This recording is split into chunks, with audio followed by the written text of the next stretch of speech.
യേശുവേ ആരാധന. എല്ലാവരും സ്തുതിക്കട്ടെ. ആരാധന ആരാധന. സ്തുതിക്കട്ടെ. ഹല്ലേലൂയ. യേശുവേ ആരാധന. ശക്തമായിട്ട് സ്തുതിക്കട്ടെ. ഹല്ലേലൂയ. ആരാധന. അനുഗ്രഹങ്ങൾ ചൊരിയുന്ന ദൈവമേ, അടയാളങ്ങൾ പ്രവർത്തിക്കുന്ന ദൈവമേ, ഞങ്ങളുടെ കുടുംബത്തിലേക്കും ഉടമ്പടിയിൽ സമർപ്പിച്ച എല്ലാ നിയോഗങ്ങളിലേക്കും ഈശോയെ ആഗതനാകണമേ എന്ന് പ്രാർത്ഥിക്കുന്നു. കരങ്ങൾ വീശിക്കൊണ്ട് പരിശുദ്ധ പരമ ദിവ്യകാരുണ്യത്തിന് നേരവും ആരാധനയും സ്തുതിയും പുകഴ്ചയും ഉണ്ടായിരിക്കട്ടെ. പരിശുദ്ധ പരമ ദിവ്യകാരുണ്യത്തിന് നേരവും ആരാധനയും സ്തുതിയും പുകഴ്ചയും ഉണ്ടായിരിക്കട്ടെ. കരങ്ങൾ വീശിക്കൊണ്ട് പരിശുദ്ധ പരമ ദിവ്യകാരുണ്യത്തിന്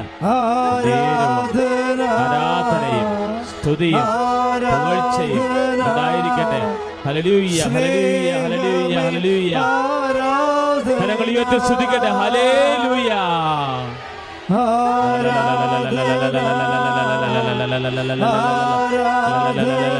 യേശുവേ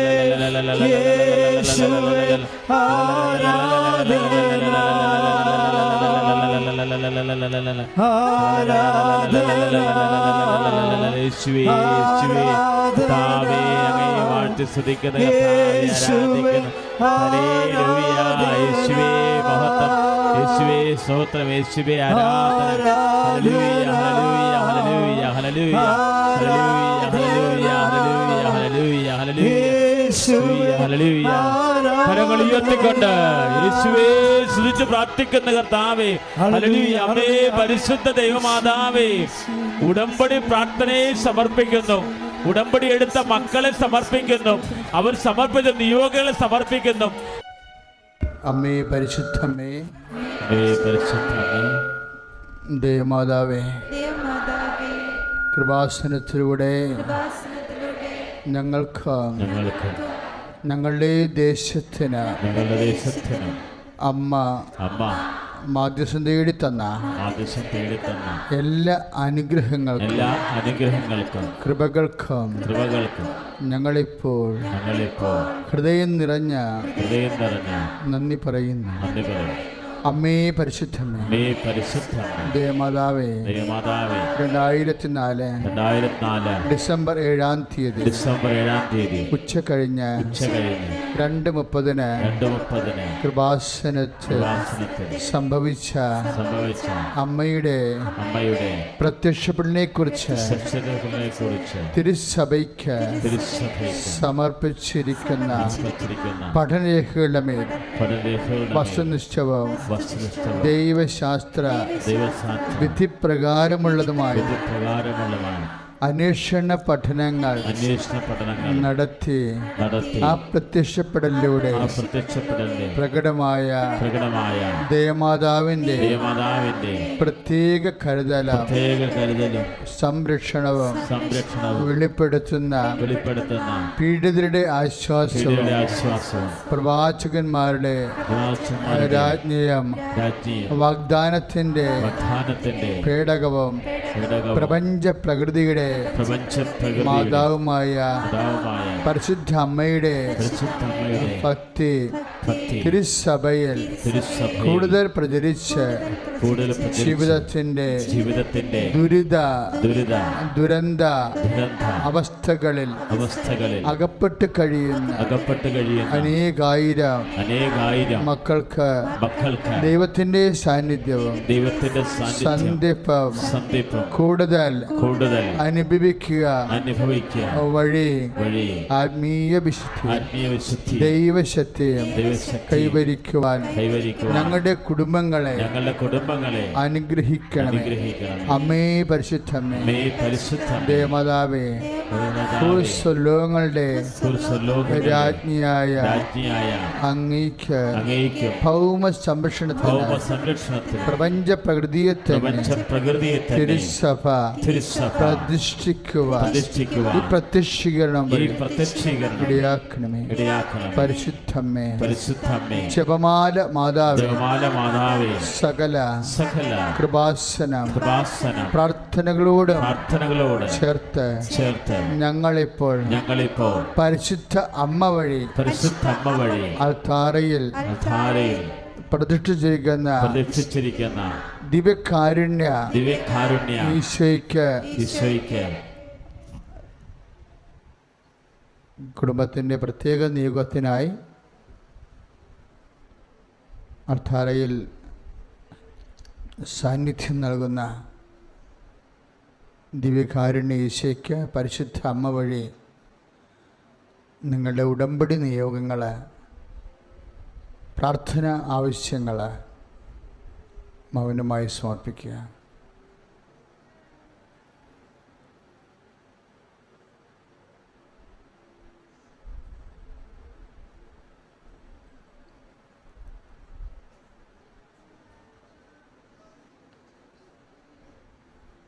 അമ്മയുടെ പ്രത്യക്ഷീകരണത്തിന്റെ അനുഗ്രഹവേളയിൽ ഞങ്ങൾക്ക് സാധിച്ചു തരുവാൻ ഖനിയണമേ.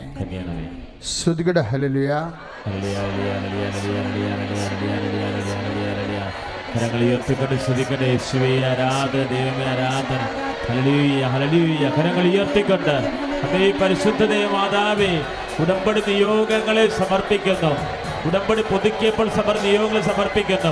ഇപ്പോൾ വിദൂരങ്ങളിൽ നിന്നുകൊണ്ട് കൃപാസനം ആദ്യ ചൊവ്വാഴ്ച ഉപവാസ ഉടമ്പടി ധ്യാനത്തിൽ പങ്കുചേരുന്ന മക്കളെ സമർപ്പിക്കുന്നു. വിദേശത്ത് നിന്നും ഇതര സംസ്ഥാനങ്ങളിൽ ഉടമ്പടി എടുത്ത് പോയിട്ടുള്ള മക്കള് ഇപ്പോൾ യൂട്യൂബിലൂടെയും ഫേസ്ബുക്കിലൂടെയും ഈ ശുശ്രൂഷ കണ്ട് പ്രാർത്ഥിക്കുന്നു. അവിടെ നിയോഗങ്ങളെ സമർപ്പിക്കുന്നു. അമ്മേ പരിശുദ്ധ ദേവമാതാവേ, അമ്മയുടെ മുന്നിലായിരിക്കുന്ന മക്കള് മനമുയർത്തി കരമുയർത്തി കരഞ്ഞു പ്രാർത്ഥിക്കുന്ന സമസ്ത നിയോഗങ്ങളുടെ മേൽ അനുഗ്രഹം വർഷിക്കണമേ, അഭിഷേകമുണ്ടാകണമേ. പരിശുദ്ധ പരമ ദിവ്യകാരുണ്യത്തിന് നേരവും ആരാധനയും സ്തുതിയും പുകഴ്ചയും ഉണ്ടായിരിക്കട്ടെ. പ്രിയപ്പെട്ടവരെ, ഒത്തിരിയേറെ ജീവൽ സാക്ഷ്യങ്ങളാണ് നമ്മൾ കേട്ടത്. Praise the lord. സ്തുതിക്കട്ടെ. ഹല്ലേലൂയ. കരങ്ങൾ ഉയർത്തിക്കൊണ്ട് സ്തുതിക്കട്ടെ. ഹല്ലേലൂയ. അമ്മേ പരിശുദ്ധ ദൈവമാതാവേ, അങ്ങേ മക്കളായി ഞങ്ങൾ കരങ്ങൾ ഉയർത്തി ത്യാഗത്തോടെ സമർപ്പിക്കുന്നു. Price the Lord. Price the Lord. പ്രിയമുള്ളവരെ, ഇന്ന് കേട്ട സാക്ഷ്യങ്ങളിൽ ഇപ്പോഴത്തെ ശുശ്രൂഷയ്ക്കായി അച്ഛൻ തിരഞ്ഞെടുത്തിരിക്കുന്നത്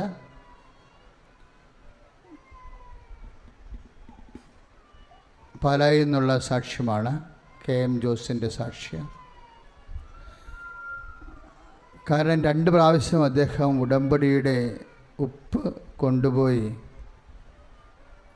അദ്ദേഹത്തിനൊരു അനീതി വന്നപ്പോൾ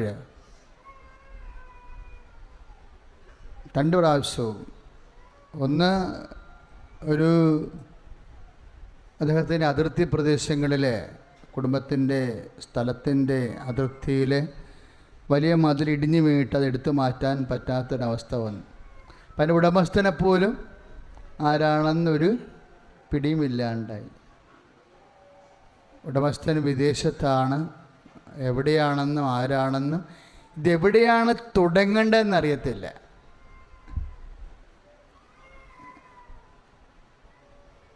അപ്പോൾ അദ്ദേഹം ചെയ്തത് എന്താണ്? ഉടമ്പടി ചെയ്തിട്ട് മാതാവിൻ്റെ മധ്യസ്ഥതയിൽ ഈശോയുടെ നാമത്തിൽ വെഞ്ചരിച്ച ഉപ്പ് കൊണ്ടുപോയി ആ സ്ഥലത്ത് വെതറി വിശ്വാസ പ്രമാണം ചൊല്ലി പ്രാർത്ഥിക്കും. അപ്പോഴെന്നാ സംഭവിക്കണത്?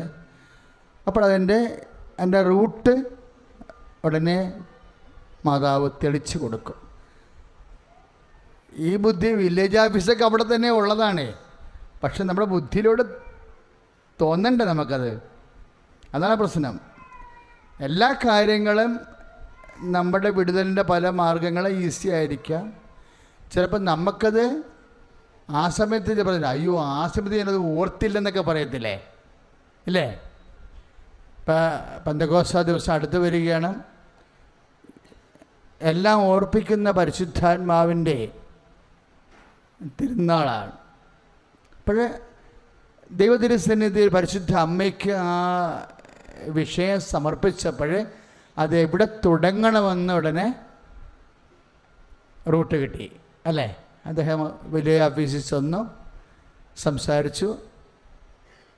അവർ വളരെ ഹൃദ്യമായി പെരുമാറി.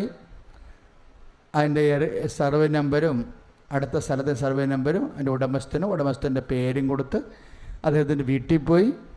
വീട്ടിൽ നിന്ന് നമ്പർ കളക്ട് ചെയ്ത് അദ്ദേഹത്തെ വിളിച്ചപ്പോൾ വളരെ മാന്യമായി അദ്ദേഹം സംസാരിച്ചു. സന്തോഷത്തോടെ ആ വിഷയം പെട്ടെന്ന് പരിഹരിച്ചു.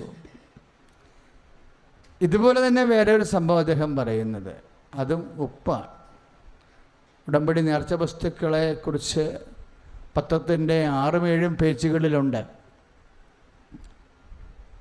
അനാദികാലം മുതൽ ദൈവം മനുഷ്യരെ ജീവിത സംഘർഷം അനുഭവിച്ചപ്പോൾ ദൈവം കൊടുത്തിട്ടുള്ള ചില ഭൗതിക അടയാളങ്ങളാണ്, വിശ്വാസം പ്രഖ്യാപിക്കാനുള്ള ഭൗതിക അടയാളങ്ങൾ ദൈവം കൽപ്പിച്ച് അനുഭവിച്ചു കൊടുത്തതാണ്. അപ്പം അവിടെ എന്താണ്, എൻക്രോച്ചാണ്, മതിൽ കെട്ടിപ്പോയതാണ്. അവിടെ അതിർത്തി കൈകേറി മതിൽ കെട്ടിപ്പോയതാണ്. അപ്പോൾ ചിലർ പറയും കോമ്പൻസേഷൻ കൊടുത്ത് അവസാനിപ്പിക്കാമെന്ന് പറയും. ചില ആൾക്കാർ മതിൽ പൊളിക്കും, പാർട്ടിക്കാരെയും കൊണ്ടുവന്ന് മതിൽ പൊളിക്കും. പക്ഷെ അതൊക്കെ ഹൈക്കോടതിയിൽ പോയ ക്രിമിനലാണ്. വെയിൽ കെട്ടുന്നതിനൊരു നിയമം, മുള്ളു കമ്പി കെട്ടുന്നതിന് വേറെ നിയമം, കയ്യാല കെട്ടുന്നതിന് വേറെ നിയമം, മതിലിന് വേറെ നിയമമാണ്. അതൊക്കെ ശരിക്കും ക്രിമിനലായിട്ട് വർക്കൗട്ട് ചെയ്ത് കഴിഞ്ഞാൽ ആളകത്തും പോകും.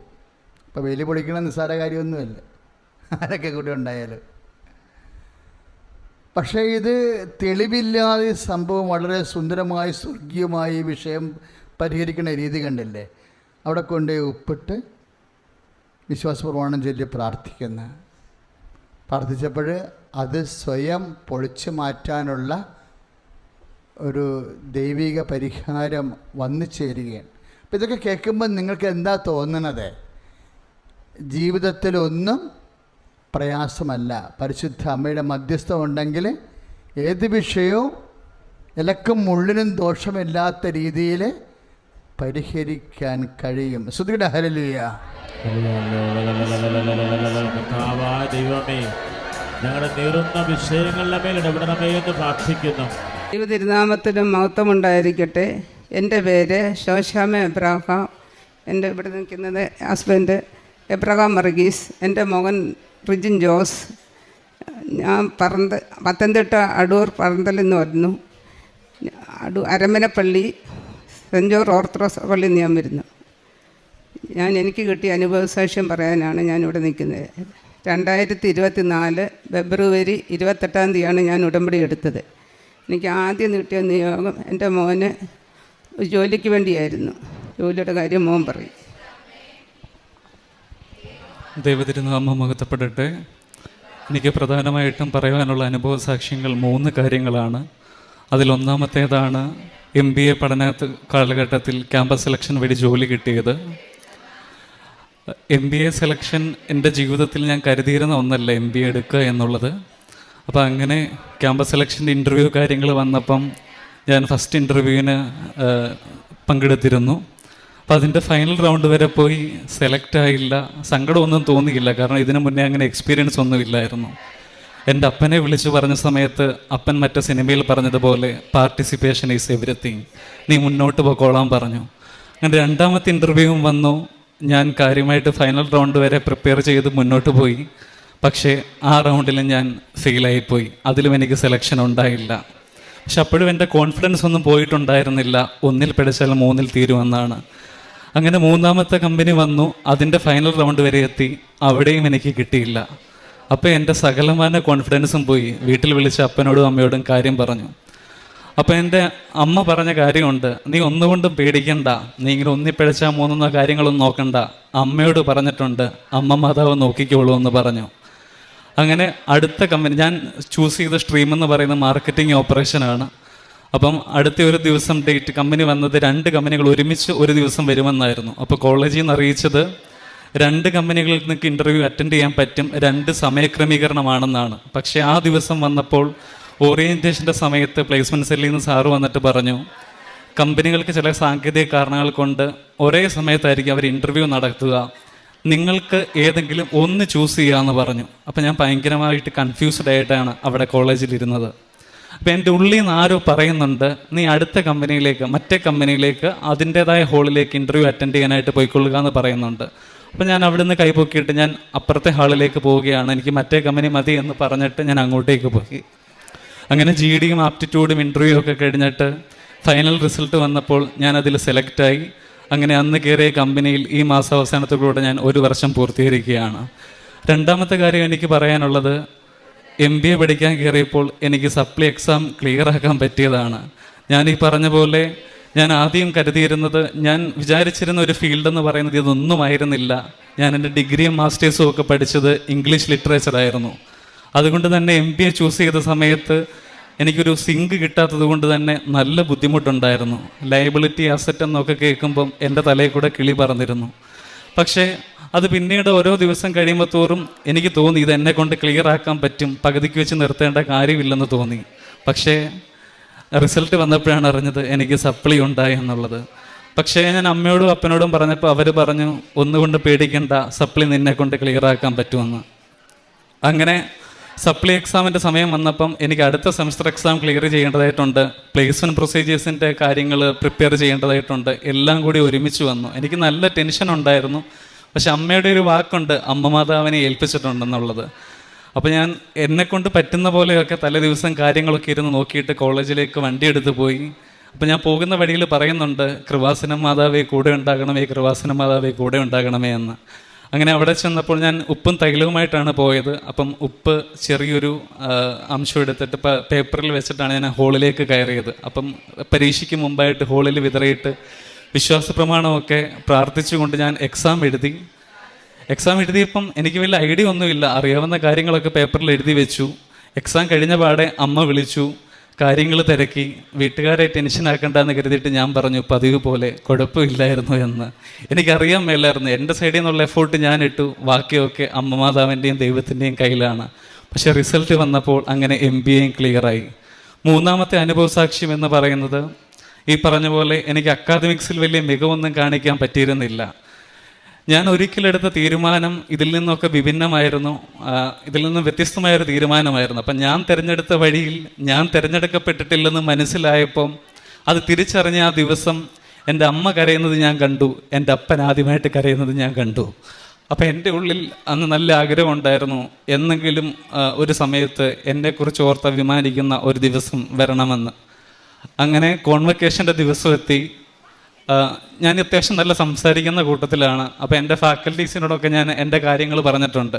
അപ്പോൾ അന്ന് ഫാക്കൽറ്റി എന്നെ ക്യാബിനിലേക്ക് വിളിച്ചിട്ട് പറഞ്ഞു, നിൻ്റെ കൂടെ ആരാ കോൺവക്കേഷന് വന്നിട്ടുള്ളതെന്ന് ചോദിച്ചു. ഞാൻ പറഞ്ഞു എൻ്റെ അമ്മയാണ്, പപ്പ പനി പിടിച്ചിരിക്കുകയായിരുന്നു, ഇന്ന് നിൻ്റെ അമ്മയ്ക്കൊരു പ്രൗഡ് മൊമെൻ്റ് ആണെന്ന് പറഞ്ഞു.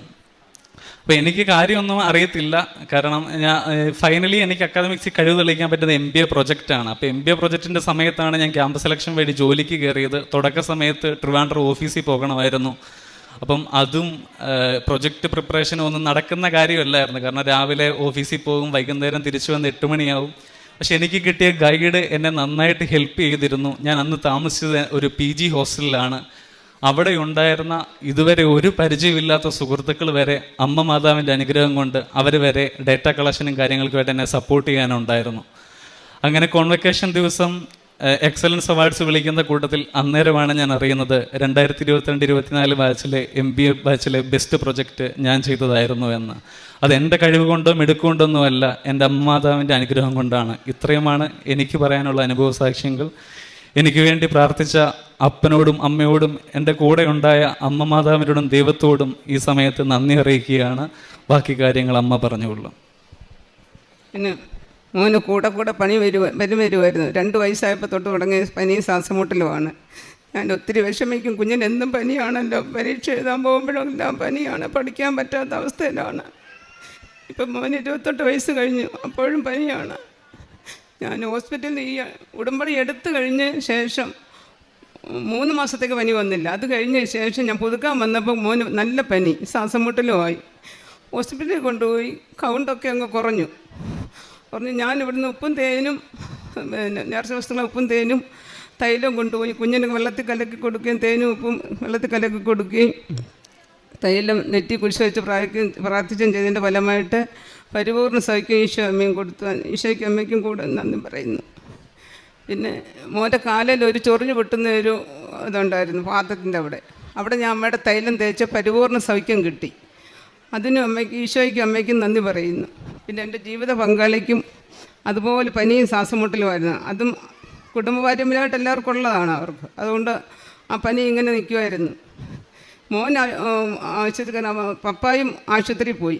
പപ്പ 7 ദിവസം കിടന്നു. അതും കൗണ്ടൊക്കെ കുറഞ്ഞ് 4000 വരെ വന്നു.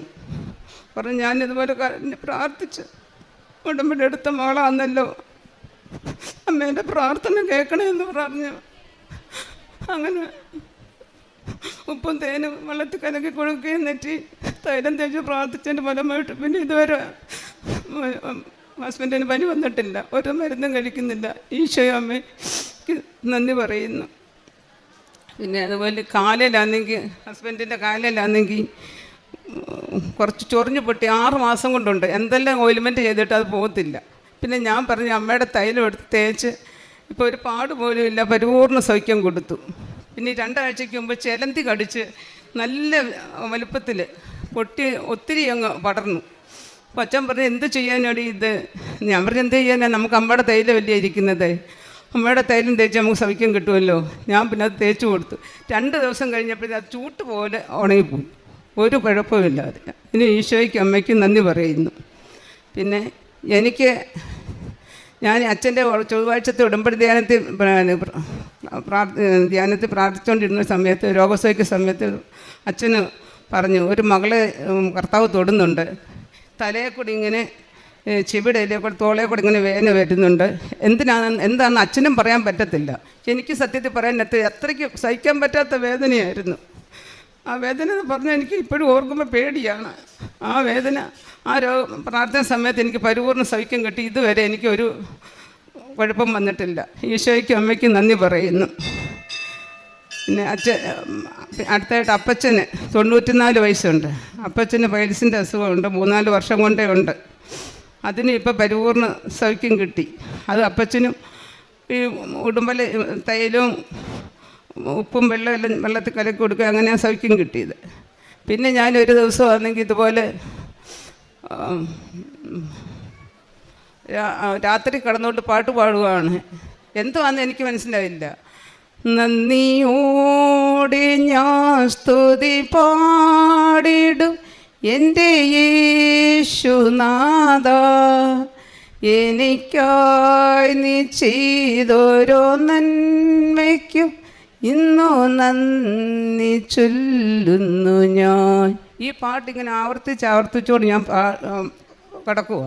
ഉണർന്നിട്ടും രാത്രി ഉറക്കത്തിലും എല്ലാം ഞാൻ വിചാരിച്ചു ഇതെന്താ കർത്താവേ ഇങ്ങനെ പോകും. അപ്പോൾ ഞാൻ ഇങ്ങനെ കിടന്ന് രാവിലെ ഞാൻ എണീച്ച് 4:45 എന്നും പ്രാർത്ഥിക്കാൻ എണീക്കും. ഹസ്ബൻഡോടെ കൂടിയാണ് പ്രാർത്ഥിക്കാൻ എണീക്കുന്നത്. അങ്ങനെ പ്രാർത്ഥിച്ച് എല്ലാം കഴിഞ്ഞിട്ട് ഞാൻ അപ്പച്ചന് ചായയും കൊണ്ട് ചെന്നപ്പോൾ അപ്പച്ചനെ വിളിച്ചിട്ടാ എനക്കുമില്ല. അപ്പച്ചന് ഒരു ചെറിയൊരു സാധനത്തെല്ലാം കിടക്കുന്നത്. അപ്പം ഞാൻ അച്ഛൻ ഓടി വായിച്ചാന്ന് പറഞ്ഞു. അപ്പോൾ യൂറിനും മോഷനെല്ലാം പോയി കട്ടിലേ തന്നെ കിടക്കുകയാണ്. എന്നിട്ട് അച്ഛൻ വന്ന് പിന്നെ അപ്പച്ചനെ വൃത്തിയാക്കി കഴിഞ്ഞിട്ട് ഞാൻ പെട്ടെന്ന് ഈ തൈലവും അപ്പച്ചന് നെറ്റി കുഴിച്ച് വെച്ച് പ്രാർത്ഥിച്ച് ഉപ്പും തേനും എല്ലാം കൂടെ കൊടുത്തു. അപ്പച്ചന് ചിരിച്ച് കുടിക്കത്തില്ല. അപ്പച്ചന് തൊട്ട് കൊടുത്തു. അങ്ങനെ ഒരു 5-6 പ്രാവശ്യം ദിവസം കൊടുത്തു. 2 ദിവസം അങ്ങനെ കൊടുത്തു. അപ്പച്ചൻ 94 വയസ്സാണല്ലോ. അപ്പോൾ പ്രായത്തിൻ്റെ 3-ാമത്തെ ദിവസം അപ്പച്ചന് ഇതെല്ലാം കൊടുത്തു കഴിഞ്ഞു. ഓക്കെ ആയി. ചായയും കുടിച്ച് ആഹാരം എല്ലാം കഴിച്ചു. ഇപ്പോൾ അപ്പച്ചൻ സുഖമായിട്ട് പെരക്കത്തിലൊക്കെ നടക്കും. അങ്ങനെ ഈശോയ്ക്കും അമ്മയ്ക്കും കോടാനോടി നന്ദി പറയുന്നു. പിന്നെ മാതാവ് എൻ്റെ വീട്ടിൽ ഞാൻ ഉടമ്പടി എടുത്ത ശേഷം എൻ്റെ വീട്ടിൽ വന്നു. ഹാളിനകത്തിൽ ഇങ്ങനെ 3 വട്ടം ഇങ്ങനെ നിഴലായിട്ട് ഇങ്ങനെ നിന്ന് ആടുന്ന പോയിട്ട് നമ്മുടെ ഈ പുറത്തെ ഈ പുസ്തകത്തിൻ്റെ അതുപോലെ. അപ്പം ഞാൻ പറഞ്ഞു ഞങ്ങളുടെ വീട്ടിൽ ഞാനും അപ്പച്ചനും ഉള്ള അച്ഛനും മോനും ഇവിടെ ഇല്ലായിരുന്നു. അപ്പം ഞാൻ പറഞ്ഞു ആരും ഇല്ലല്ലോ, അപ്പോൾ ഞാനിങ്ങനെ നോക്കി ഞാൻ വിചാരിച്ചു അയ്യോ അപ്പം ഞാൻ ഓർത്ത് അയ്യോ അമ്മയാണല്ലോ വന്നതാണല്ലോ എന്ന് വിചാരിച്ചു. അങ്ങനെ ഞാൻ നിന്ന് പ്രാർത്ഥിച്ച് അങ്ങനെ ഒരു വട്ടം അങ്ങനെ വന്ന് പിന്നെ ഒരു ദിവസം ഞാൻ പറഞ്ഞു, കർത്താവേ അമ്മ വീട്ടിൽ വന്നു, ഇനി എൻ്റെ യേശു അപ്പച്ചനും കൂടെ എൻ്റെ കൂടെ വരണേ എന്ന് പ്രാർത്ഥിച്ചു. അങ്ങനെ പ്രാർത്ഥിച്ചന്ന് കിടന്നന്ന് 12 മണിയായപ്പോൾ ഇടന്നേരം 12 മണിയായി. അപ്പോൾ 2 പ്രാവ് ഇങ്ങനെ ജനലിൽ കൂടെ ഇങ്ങനെ പറന്നു വരുന്നു. അപ്പം ഞാൻ ചാടി എണീച്ചു. അയ്യോ ജനൽ അടച്ചില്ലയോ, പ്രാവ് തണ്ട് പെരക്കകത്ത് കയറി. ഞാൻ നോക്കി എണീച്ച് കഴിഞ്ഞപ്പോൾ പ്രാവ് എന്നെ കണ്ടതുമില്ല, ജനൽ അടച്ചിട്ടേക്കും. അപ്പം എനിക്ക് മനസ്സിലായി പരിശുദ്ധാത്മാവ് വന്നതാണ്. അങ്ങനെ ഈശോയ്ക്കും അമ്മയ്ക്കും നന്ദി പറയുന്നു. അങ്ങനെ ചെറുതും വലുതുമായ ഒത്തിരി അനുഭവങ്ങളും കൃപകളും കർത്താവ് ചൊരിഞ്ഞു തന്നിട്ടുണ്ട്. പ്രേക്ഷണ വേല ഞാൻ ഇവിടുത്തെ പത്രം വാങ്ങിച്ചുകൊണ്ട് പോയി ഗവൺമെൻറ് ആശുപത്രി കൊണ്ടു കൊടുക്കും. അവിടെ പിന്നെ പൊതിച്ചോറും രോഗികളെ കാണാൻ പോയി അവർക്ക് ഞങ്ങളെ കഴിയാവുന്നത് സഹായം ഞങ്ങൾ ചെയ്യും. പിന്നെ ഞങ്ങളുടെ അയൽവക്കത്തും പത്രങ്ങളെല്ലാം കൊടുക്കും. പിന്നെ ക്യാൻസർ രോഗികളൊക്കെ ഞങ്ങളെ കഴിയാവുന്നത് ഞങ്ങൾ കൊടുക്കും.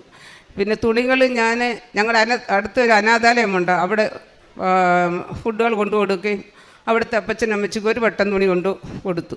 പിന്നെ ഞങ്ങളുടെ വീട്ടിൽ വരുന്നവർക്കെല്ലാം നല്ല ഞങ്ങളെ കഴിയാവുന്ന സഹായിക്കുകയും തുണികൾ വസ്ത്രങ്ങൾ കൊടുക്കുകയൊക്കെ ചെയ്യും. പിന്നെ അരമണിക്കൂറിൽ മേളിൽ ഞാൻ പുസ്തകം ബൈബിൾ വായിക്കും. 3 വട്ടം ഫുള്ള് വായിച്ചു കഴിഞ്ഞു. ഈശോയ്ക്കും അമ്മയ്ക്കും കോടാനുകോടി നന്ദി സ്തുതിയും. ഞാൻ നിത്യത വരെ മുന്നോട്ട് പോകണമെന്ന് ഈശോയോട് പ്രാർത്ഥിക്കുന്നു.